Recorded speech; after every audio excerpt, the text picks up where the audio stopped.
now it is very difficult for me to continue this panel because most of the things which have been said are relatively part of my presentation. So I will stick to the last section of my presentation. I want to take you from the Ukraine-specific discussion to a wider perspective about the developments in international relations. And I had planned the last 25 years, and I was planning to divide them into three phases. The first phase being from 1991 to 2001, and then the second from 2001 to 2011, and then the third one starting with 2011 and continuing onwards. So I'll now just shift strictly to the 2011 onwards section of my presentation. What we observe, particularly after the Arab revival, is the emergence of a loose, multipolar and volatile international environment. Let me identify a couple of characteristics of this new international environment. There is a weakening role of state actors in international relations. There is also a weakening of the international organizations, the role of the international organizations. United Nations, unfortunately, is becoming less and less significant due to incoherence in decision-making in the Security Council. United States is becoming less interventionist, shifting to use of soft power instead of hard power. Why? Because I think it is simply due to the depreciation of its image, particularly in the Islamic world, just after the interventionist policies in Iraq and Afghanistan. United States hesitated to intervene in Libya, for example, in 2011, but was convinced by the United Kingdom and France and then took action. Then, as David Kramer mentioned, there is the expanding influence of non-state actors in international relations. When we say non-state actors, probably we could immediately recall of actors like Hamas, Hezbollah, but the most important one is ISIS. And I think whether we should categorize ISIS as a non-state actor or a state actor is also another discussion that we have to perhaps embark upon. Finally, there is the reluctance of the international community, particularly of the United States and Europe, the European Union, to intervene in Syria.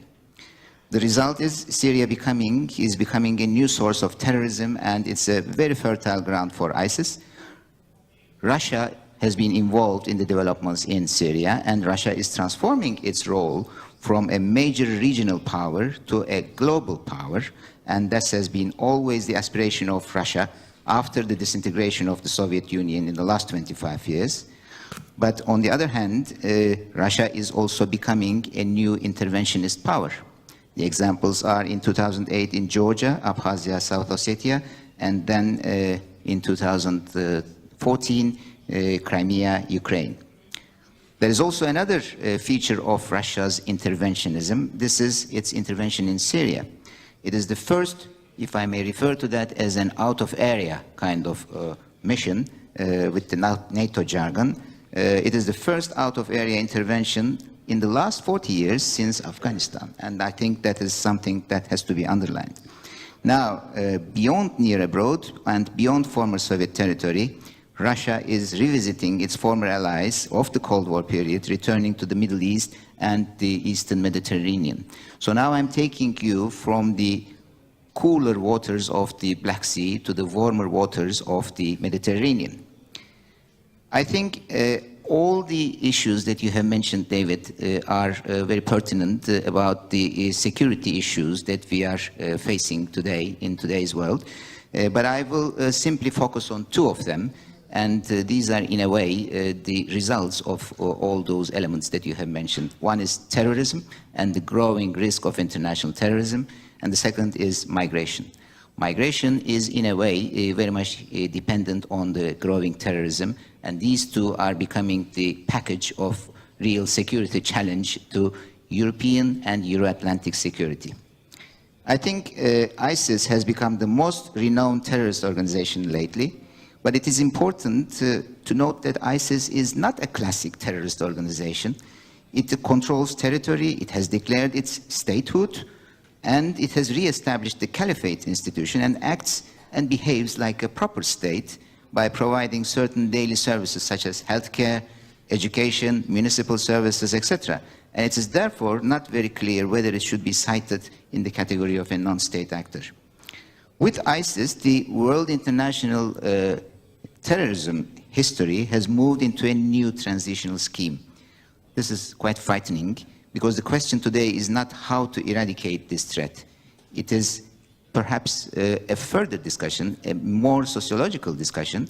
There are certain political circles, for example, who are even debating whether is it possible to tame ISIS, and perhaps at a later stage, is it possible to accept it as a legitimate counterpart? This is the frightening part of all these developments. I think we have to focus on the causes and results of this new type of terrorism. Let me look at the picture in Europe first. A large portion of Muslims in Europe come from families who have lived there for 4 or 5 generations. Many have not integrated into European society. Instead, they lived in isolated Muslim-dominated areas. The weak European economies, on the other hand, have disproportionately affected the continent's Muslim population, and this has created high unemployment rate among young Muslims.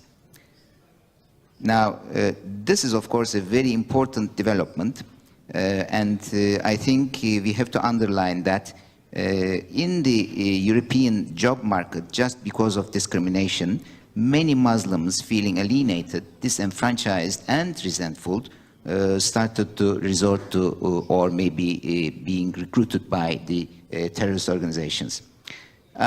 I think it is also important to underline that some of these recruits are not necessarily faithful people or religious people at all. Those are affected by juvenile delinquency, such as anti-establishment protesters with anarchic tendencies, or even marginalized youngsters who may be drug addicts or alcoholics. And in most of the European countries, there's a growing network of recruiting these different potential targets. So this is something which has to be underlined. And finally, I have to underline a very unique feature of ISIS terrorism too. In many cases, the European cell members have known one another since childhood, have been in street gangs together. And it is quite telling that the bombings in Paris, Brussels, and in Istanbul are organized by members of the same families, such as brethren, or close relatives, such as cousins. So they generally know each other well, and their planning processes are not exposed easily to outer world, but are rather kept in a narrow and closed circle.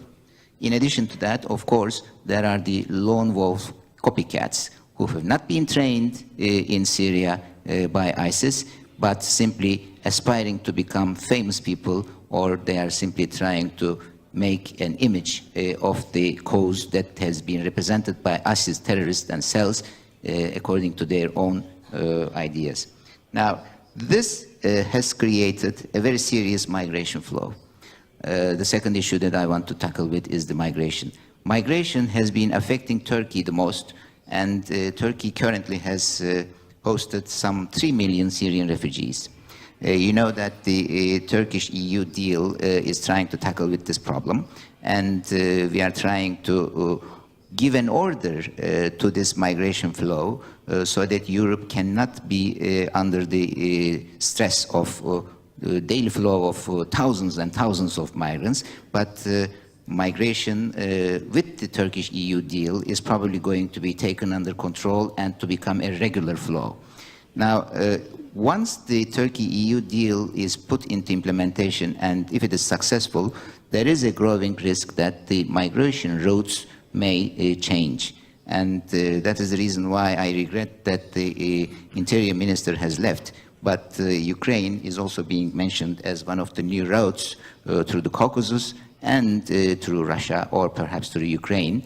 And this is also something which is probably going to become a major security concern for Ukraine in the future as well. So these two issues, international terrorism and migration, are the issues that I wanted to underline as a growing risk for the future security of our region. And Turkey is unfortunately located in just between the Black Sea and the Mediterranean. And Turkey is living, of course, the after effects of this growing risk. Turkey in the last 3 months has suffered from 4 major bombings. and around 200 people have been killed because of the terrorist attacks. 2 of them took place in Ankara. These were the PKK terrorists, and 2 of them took place in Istanbul, and these were affiliated to ISIS. David, I think it is probably better if I stopped here and give the opportunity to open discussion. We will do that, Ünal, but thank you very much indeed. Thank you.